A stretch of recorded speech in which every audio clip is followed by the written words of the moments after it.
المجد والإكرام كل الحكمة والتسبيح كل الشكر والتعظيم كل القوة والقدرة لإله.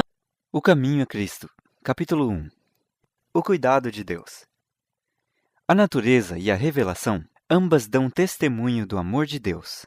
Nosso Pai Celeste é a fonte de vida, de sabedoria e de felicidade.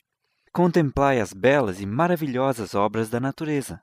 Considerai a sua admirável adaptação às necessidades e à felicidade não só do homem, mas de todas as criaturas viventes. O sol e a chuva, que alegram e refrigeram a terra, as colinas e mares e planícies, tudo nos fala do amor de quem tudo criou. É Deus quem supre as necessidades cotidianas de todas as suas criaturas, como tão belamente o exprime o salmista nestas palavras. Os olhos de todos esperam em ti, e tu lhes dás o seu mantimento a seu tempo. Abres a mão e satisfazes os desejos de todos os viventes. Salmo 145, 15 e 16. Deus criou o homem perfeitamente santo e feliz. E a formosa terra, ao sair das mãos do Criador, não apresentava nenhum vestígio de decadência ou sombra de maldição. Foi a transgressão da lei de Deus, a lei do amor, que trouxe sofrimento e morte. Contudo, mesmo em meio dos sofrimentos que resultam do pecado, revela-se ainda o amor de Deus. Está escrito que Deus amaldiçoou a terra por causa do homem. Gênesis 3:17. Os espinhos e cardos, as dificuldades e provações que tornam a vida cheia de trabalhos e cuidados, foram designados para o seu bem, constituindo no plano de Deus uma parte da escola necessária para seu reerguimento da ruína e degradação que o pecado operou. O mundo, embora caído, não é todo tristeza e miséria. Na própria natureza, há mensagens de esperança e conforto. Há flores sobre os cardos, e os espinhos acham-se cobertos de rosas. Deus é amor. Está escrito sobre cada botão que desabrocha, sobre cada haste de erva que brota. Os amáveis passarinhos, a encher de música o ar com seus alegres trinos, as flores de delicados matizes em sua perfeição, impregnando os ares de perfume, as altaneiras árvores da floresta, com sua luxuriante ramagem de um verde vivo, todos testificam da terna e paternal solicitude de nosso Deus e de seu desejo de tornar felizes os seus filhos. A palavra de Deus revela o seu caráter. Ele mesmo proclamou seu infinito amor e misericórdia.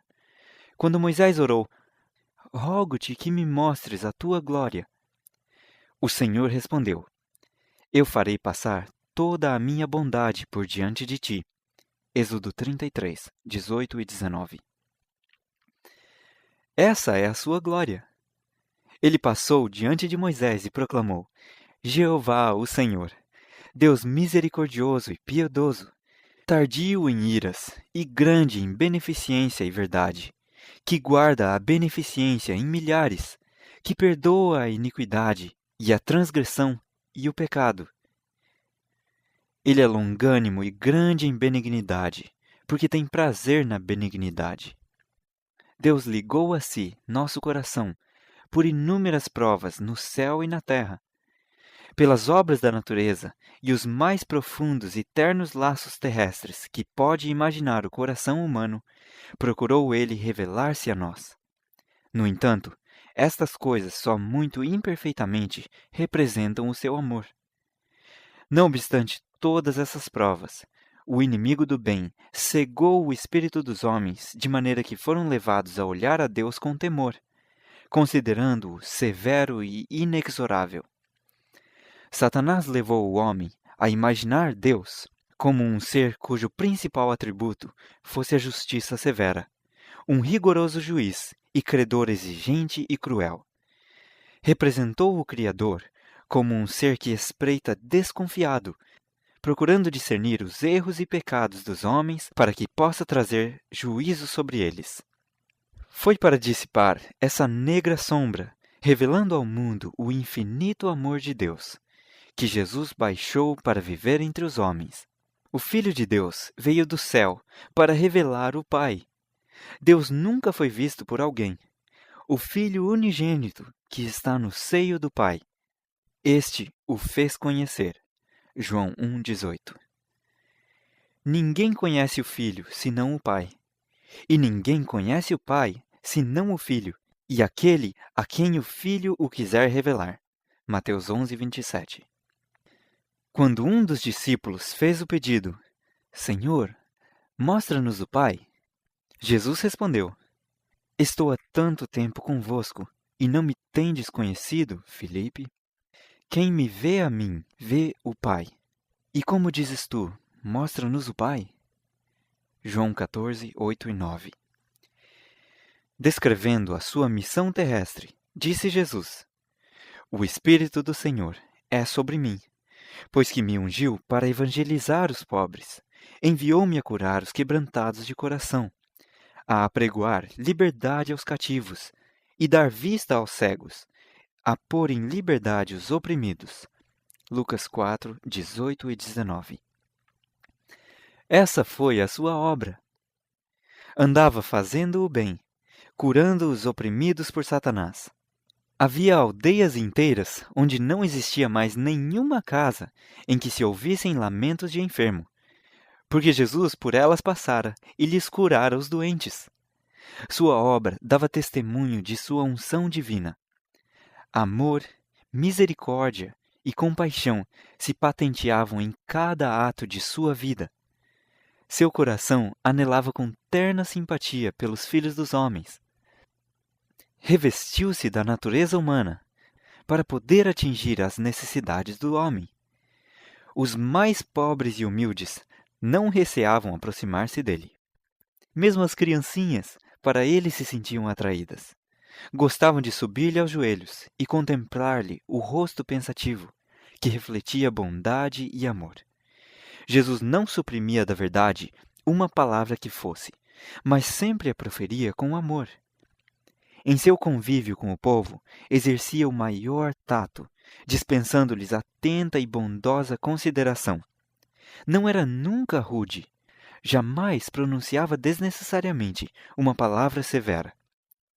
Nunca motivava dores desnecessárias a uma alma sensível. Não censurava as fraquezas humanas. Dizia a verdade, mas sempre com amor. Denunciava a hipocrisia, a incredulidade e a injustiça, mas o pranto transparecia em sua voz quando proferia suas fulminantes repreensões. Chorou sobre Jerusalém, a cidade que amava e que recusava recebê-lo, a ele que era o caminho, a verdade e a vida. Haviam-no rejeitado, a ele que era o Salvador, mas olhava-os com ternura e compaixão. Sua vida foi de abnegação e solícito cuidado pelos outros. Toda a alma era preciosa aos seus olhos. Se bem que sempre se conduzisse com divina dignidade, inclinava-se com a mais terna simpatia a cada membro da família de Deus. Via em todos os homens almas caídas, cuja salvação constituía o objeto de sua missão. Tal é o caráter de Cristo, revelado em sua vida.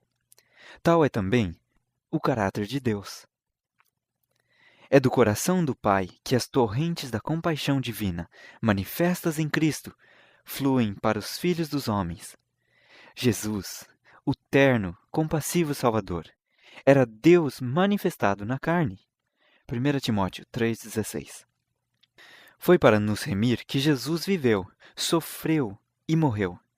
Tornou-se um varão de dores, para que pudéssemos tornar-nos participantes das alegrias eternas. Deus permitiu que seu Filho amado, cheio de graça e verdade, viesse de um mundo de indescritível glória para outro, mareado e corrupto pelo pecado e obscurecido pela sombra da morte e da maldição. Consentiu que ele deixasse seu amoroso seio e a adoração dos anjos, para sofrer a ignomínia, a injúria, a humilhação, o ódio e a morte. O castigo que nos traz a paz estava sobre ele, e pelas suas pisaduras fomos sarados. Isaías 53, 5. Ei-lo no deserto, no Getsêmani, sobre a cruz. O imaculado Filho de Deus tomou sobre si o fardo do pecado. Ele que fora um com Deus, sentiu na alma a terrível separação que o pecado causa entre Deus e o homem. Foi o que lhe arrancou dos lábios o brado de angústia. Deus meu, por que me desamparaste? Mateus 27, 46. Foi o peso do pecado, a sensação de sua terrível enormidade e da separação por ele causada entre Deus e a alma, que quebrantaram o coração do Filho de Deus.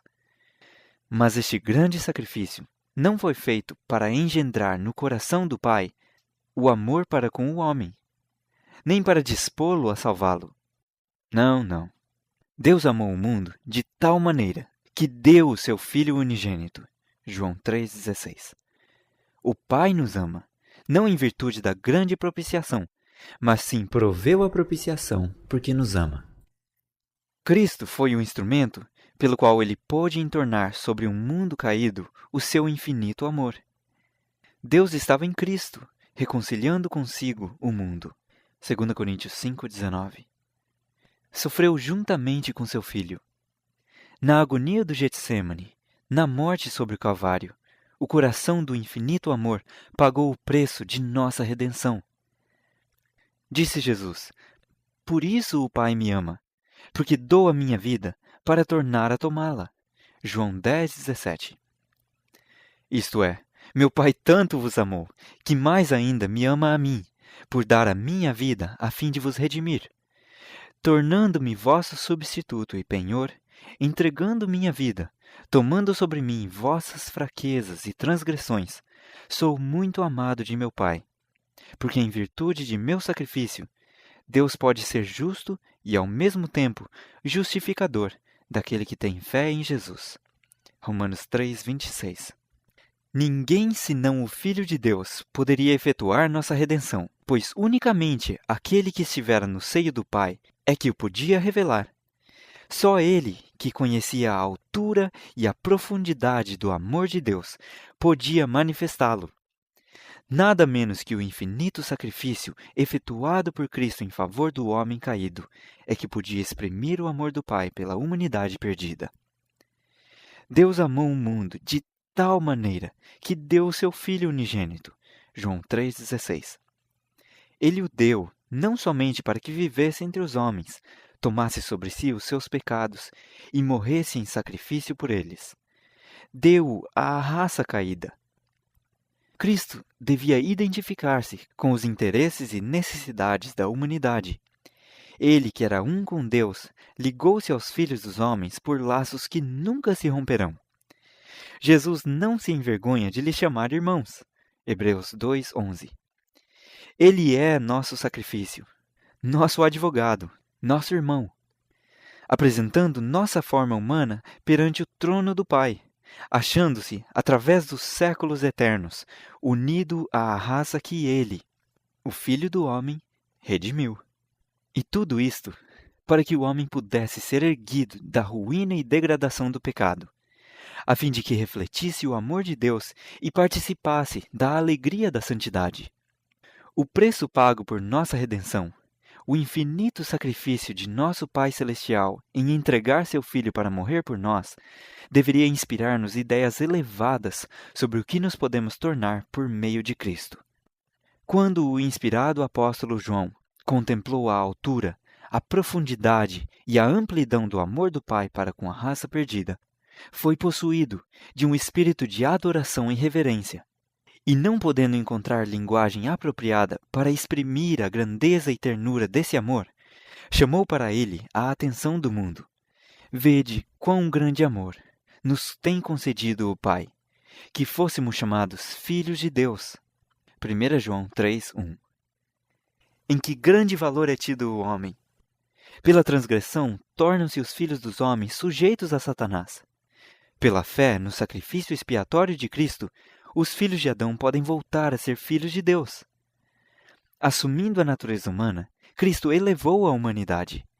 Os homens caídos são colocados na posição em que, mediante a conexão com Cristo, podem, na verdade, tornar-se dignos do nome de filhos de Deus. Tal amor é incomparável. Filhos do Celeste Rei, preciosa promessa, tema para a mais profunda meditação, o inigualável amor de Deus por um mundo que o não amou.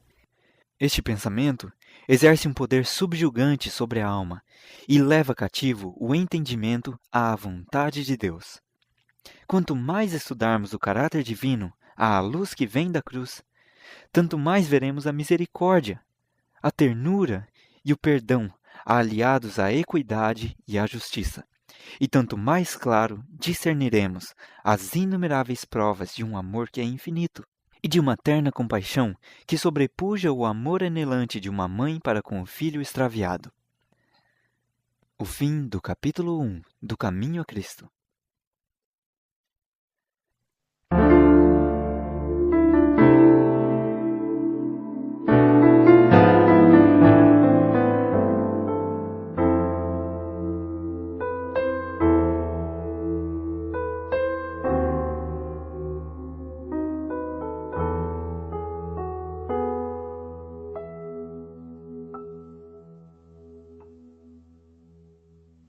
كل المجد والإكرام، كل الحكمة والتسبيح، كل الشكر والتعظيم، كل القوة والقدرة لإلهنا القدير إلى دهر الدهور. آمين. كل المجد والإكرام، كل الحكمة والتسبيح، كل الشكر والتعظيم، كل القوة والقدرة لإلهنا القدير إلى دهر الدهور. آمين. قدوس قدوس قدوس قدوس رب